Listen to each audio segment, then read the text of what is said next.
Hi guys, I'm Matty Conrad, and today I want to go over 8 mistakes that most guys are making when it comes to growing a beard. Number 1, don't trim your beard when it's wet. Now I know this seems like the most convenient time to do it, but when the beard is wet, the hair acts different, and when it dries, it shrinks up. So always make sure you're trimming your beard when it's dry. Number 2, beard oil, it's mostly for the skin.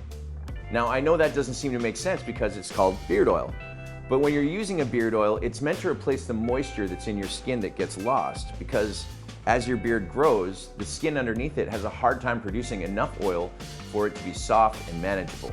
So it tends to dry the skin out. So what we're gonna do is take just 2 or 3 drops, work it between the tips of your fingers, and then massage it into the skin underneath the beard.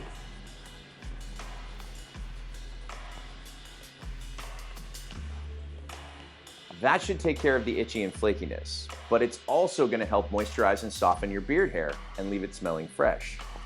Number 3, outlining. Outlining is what we do around the outside of the beard to make it look more solid. But where you outline the beard is really important to maintain its density, especially the baseline. The baseline is the lower point of the beard where it interacts with the neck. Now, a lot of guys like to take this up really high, which is okay when your beard is very short. But as your beard gets longer, make sure you don't take your baseline too high. You want to keep it as low as possible. Here's my rule of thumb. Leave your head at a natural resting position and look to see if you can see any hairs on your neck behind the lowest line of the beard. If you can't, leave it. You're just fine. But if you can see hair growing in the neck area here, just clean it up to the point where you can't see it anymore. That will allow you to have the most amount of growth area so you can grow a thicker, fuller beard. Number 4, a lot of guys also take their top line too low. The top line of the beard is where it interacts with the face. You want this line to be as high as possible so you can keep the most amount of growth area on your cheeks. This line should descend from the corner of your sideburn to the corner of your mouth and should be relatively straight or slightly curved, but don't take it too low. Rule number 5, stop over trimming. I know that every time we see a little flyaway hair, the easiest thing to do is simply just cut it off. But the more we do that, the more we start to remove the bulk from the beard. You should really only give your beard a good trim every 4 weeks.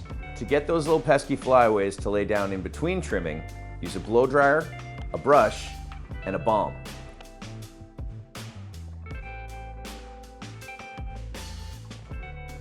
Number 6, don't use plastic combs. Plastic combs are not good for beards. When you use plastic combs, they have very fine teeth, and when you're pulling them through a tangly beard, will often remove more hair than they should. I suggest using a pick or a brush. Both of these are excellent ways that you can polish up your beard and you can make it look nice and smooth and detangled without removing extra hair. As an added bonus, brushing your beard actually helps circulate the natural oils from your skin or from your beard oil and leaves your hair feeling much softer. It also stimulates blood flow. So brush your beard every day if you want it to grow thick and healthy. Number 7, stop using soap and body wash. You should be using a dedicated beard and hair wash, something that's specifically designed to care for the needs of your skin and the hair. You want to make sure that it's not going to have any extra residue left over behind, but it's going to remain moisturizing and softening. Also helps if it smells good. Rule number 8, stop comparing your beard to anyone else's. Everyone's beard is unique to them. It grows in a unique way, it has a unique style, and if it's trimmed properly, it will suit your face shape. Don't go looking for a beard that you can't grow. Just embrace what you have and wear it proudly. All right guys, I hope that was helpful. Thanks a lot for watching this video. Make sure you go and check out Victory Brand products for all of your beard care needs. And until next time, good luck and good grooming.